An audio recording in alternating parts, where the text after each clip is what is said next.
안녕하세요. 구자룡 변호사입니다. 오늘 전국 법관 대표회의에 대한 기사가 나왔는데 이 내용에 대해서 좀 심층 분석을 해볼 필요가 있다 생각됐습니다.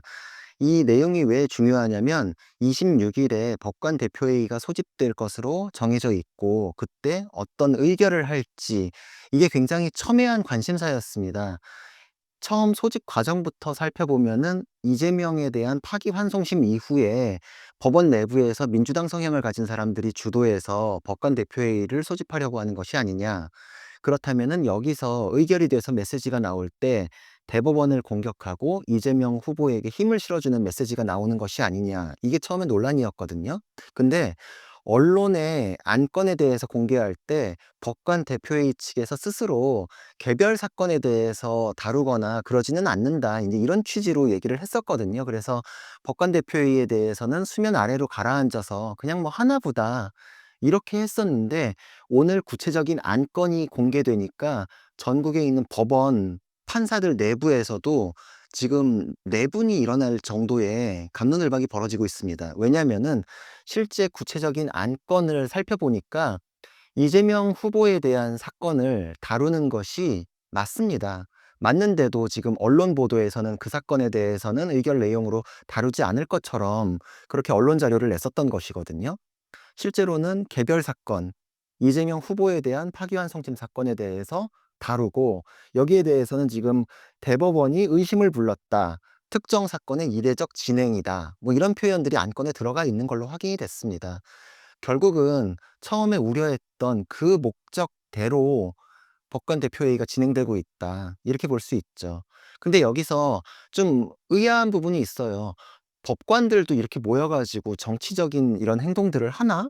인제 좀 의심스러울 수 있잖아요. 그래서 전국 법관 대표회의에 대해서도 살펴봐야 되는데 판사들은 원래 이런 식으로 행동하지 않았기 때문에 비공식적으로 어떤 안건이 있을 때 판사들이 모여 가지고 논의하는 뭐 그 정도 차원이었고 그거는 뭐 어느 조직이나 내부에서 그냥 의견 교환하는 뭐 그런 거였잖아요.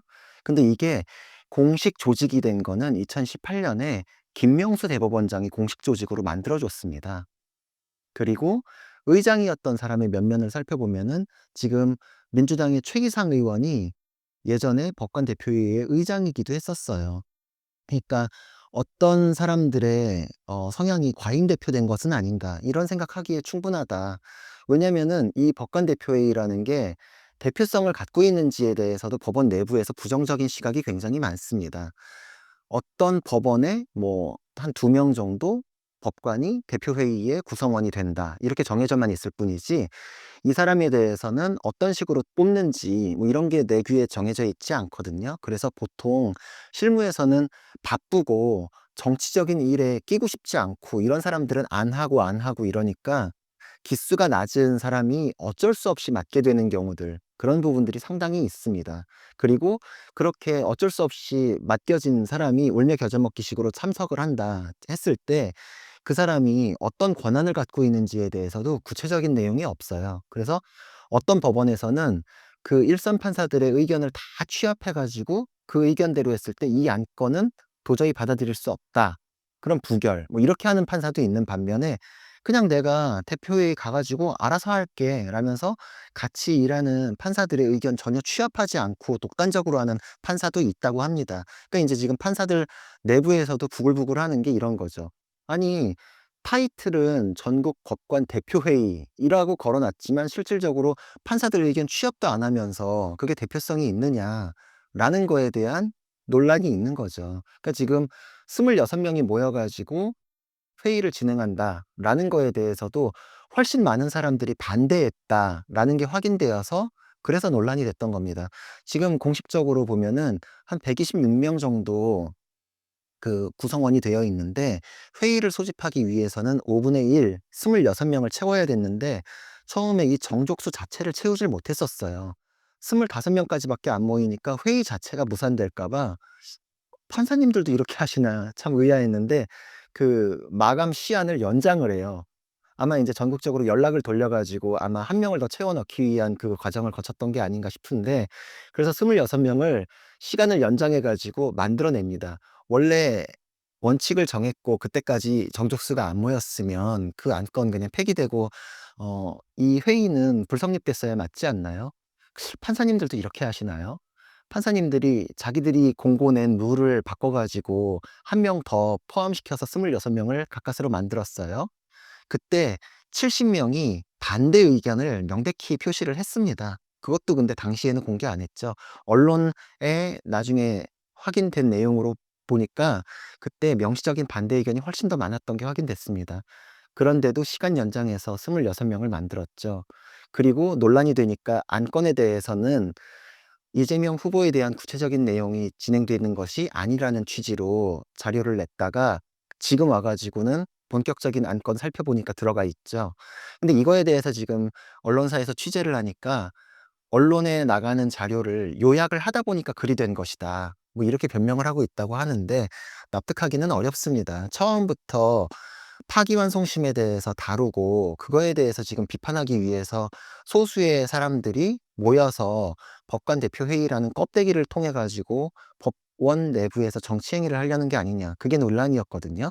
근데 그러면 구체적으로 어떤 사건에 대해서 다루는지 그 자체가 핵심이었는데 그게 보도 자료에 따진 거는 그냥 요약하다 보니까 그런 것이다. 이거는 납득하기 어렵죠. 회의가 성립될 때까지는 숨기려고 그랬던 게 아닌가. 이렇게 생각하는 게 합리적인 추론 아닌가 싶습니다. 여기에 대해서는 그래서 여기에서 다루어지는 내용 자체도 문제가 있고 정족수 모으는 거에 대해서도 문제가 있고 대표성에 대해서도 문제가 있다. 이 점을 지적하지 않을 수 없고 그렇기 때문에 26 일에 메시지가 나올 경우에 이것이야말로 판사들의 정치적인 행위다. 오히려 그 부분에 대해서 더 논란이 있을 수밖에 없다 생각을 합니다. 왜냐면은 사법부의 독립에 대해서 논하기 위해서는 기존에 외부의 압력으로 인해서 법에 정해져 있는 633 원칙을 어기는 재판 진행이 있었을 때 오히려 그때 문제를 삼았어야 논리적으로 맞아요. 633 원칙은 법에 정해져 있죠. 근데 1심 판사가 6 개월 만에 끝내야 되는 거를 26 개월을 끌어 버렸죠. 사실 그 사람이 그렇게만 안 했으면은 지금 이 상황이 많이 달랐겠죠. 이재명 후보에 대해서는 유죄 판결이 1년 이전에 끝났을 문제였는데 지금까지도 끌고 오게 되는 문제가 벌어졌죠. 대법원이 신속한 재판을 한 거는 모두가 원하는 신속한 재판의 원칙대로 한 것이죠. 거기에 위법이 있나요?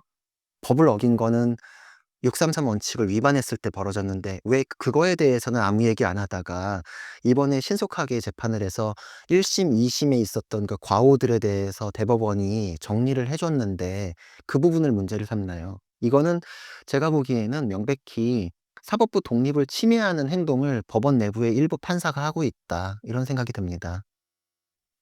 정치적인 성향이라는 거는 판사들도 갖고 있을 수 있죠.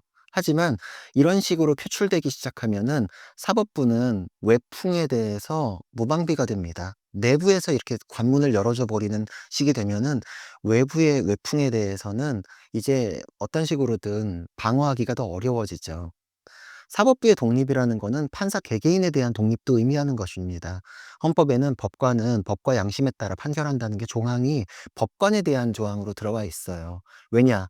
한번 생각해 보세요. 우리가 밖에서 정치인들이 사법부의 어떤 개별 재판에 대해서 왈가왈부하는 거, 사법부 독립을 침해하죠. 그런데 어떤 재판부에 대해서 사건이 있을 때 옆 재판부에서 그거에 대해서 왈가왈부하면 그건 가능할까요? 그것도 사법부 독립에 대한 침해입니다. 재판부는 오롯이 기록을 보고 군의회천 결단을 하게 되어 있죠. 외부에서 그거에 대해서 간섭하지 말라 그럴 때는 옆 재판부, 다른 법원 재판부, 다른 판사들도 거기에 관여하지 말라는 게 포함되어 있습니다. 이 법관 대표회의 지금 주도하시는 분들, 이 비명을 지르는 소수가 침묵하는 다수의 의견을 뒤엎을 수는 없어요. 자기들이 정치 행위를 통해서 다른 판사들에게도 누를 끼치고 있다. 지금 그런 내용을 진행하고 있다는 거에 대해서 명심해야 됩니다. 그리고 26 일에 메시지가 어떻게 나가든지 간에 그것이 이재명 후보와 개별 사건 한 개만 좌우하는 것이 아니라 전체 사법부에 대해서 위태롭게 만드는 행위가 될 수 있다라는 측면에 대해서도 고려하고서 그 무게감을 느껴가면서 의결을 해야 된다 이런 생각을 합니다. 판사들이 정치적인 의견이 없나요? 하지만 선배 판사들이 여태까지 판결로만 얘기해 왔던 거는 그 후폭풍에 대해서 걱정하고 사법부의 독립이 그렇게 해서 무너져 버릴까 봐 걱정했기 때문입니다. 이 26 분의 판사님들은 이런 식으로 자신들이 비판하면 다른 사람들이 마찬가지의 논리로 이 26 분의 판사님들이 맡고 있는 개개의 사건에 대해서 쓱 들어와 가지고서 영향을 미칠 수 있다라는 거를 명심해야 돼요. 본인들은 그거에 대해서 오케이를 할 마음이 있는 건가요? "내 거는 건드리지 마. 나에 대해서 건드리는 거는 사법부 독립 침해야. 하지만 나는 남에 대해서 얘기할 수 있지." 그게 무슨 이러면은 이건 논리도 없는 거예요. 헌법적인 책임감에 대해서 아무런 고민 없이 정치적인 행보를 하는 것으로 밖에 생각되지 않습니다. 그리고 지금 이것이 댐에 구멍이 뚫리는 과정이 될 수 있다라는 것도 명심해야 됩니다. 이런 식으로 하면은 사법부에 대해서 정치권이 들어와서 쥐고 흔드는 관문을 이 26 분의 판사님들이 스스로 열어주는 셈이 될 수 있다. 그거에 대한 우려를 표명합니다. 사법부의 독립이라는 거는 그 판사 개개인이 잘나서가 아니에요. 판사들 사직하면 변호사 되죠. 그 사람이 맡고 있는 직책 때문에 그래요. 사람은 직업은 변하죠. 그 사람이 판사인 시절에 맡고 있는 거는 그 당시에 그 사람 하나가 소중해서가 아니라 그 사람이 맡고 있는 직책 때문에 그렇습니다. 그 사람이 맡고 있는 사건 때문에 그렇습니다. 그리고 그것이 헌법에 정해진 사법부의 독립 그리고 삼권 분립을 지키고 헌법 정신이 우리 국민에게 견제와 균형을 통해서 최대한의 자유를 보장하기 때문에 그렇습니다. 내가 지금 처하고 있는 정치적인 이해득실 요거에만 몰입해 가지고서 어떤 것을 결정해서는 안 되는 거죠. 그 판사라는 직업이 그 사람에 대해서 보장해 주고 있는 것이 많다는 거는 그 사람들이 내가 지금 무슨 일을 하고 있는지에 대해서 스스로 깨닫고 스스로 삼가고 스스로 헌법 정신에 맞게 행동하는지를 되묻게 만드는 과정이 포함되어 있다. 이렇게 생각해야 됩니다. 모두가 다 자신의 위치에서 책임감 있는 행동을 하기를 특히나 공적인 지위에 있는 분들은 더욱더 그러하기를 간절히 바랍니다. 이상입니다.